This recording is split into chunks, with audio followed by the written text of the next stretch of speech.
అడిగినోళ్ళకి అడగనోళ్ళకి ఇద్దరికి చెప్తుంటాడు ట్రంప్.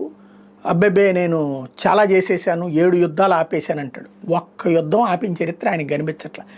భారత్ యుద్ధం ఆపితే దాన్ని తను ఆపానని చెప్పుకోవడం తప్పించేం లేదు. తాజాగా మొన్న ఉక్రెయిన్ అణుస్థావరం మీద, అంటే రష్యా అణుస్థావరం మీద దాడి చేసింది.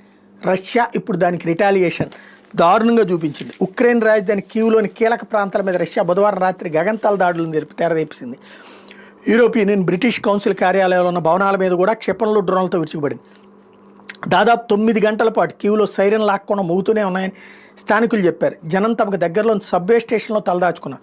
ఉదయం 7 గంటలకు ఆల్ క్లియర్ అంటూ అధికారులు ప్రకటించేదాకా షెల్టర్లో బిక్కుమంటూ గడిపారు. ఈ దాడిలో కనీసం 18 మంది చచ్చిపోతే 50 మంది వరకు గాయాలపాలయ్యారు. మృతుల్లో 4 చిన్నారులు ఉన్నారని ఉక్రెయిన్ ఆర్మీ చెప్పింది. మరణాలు పెరిగే అవకాశం ఉందని పేర్కొంది. మొత్తం 598 డ్రోన్లు, 31 క్షిపణులు రష్యా తమ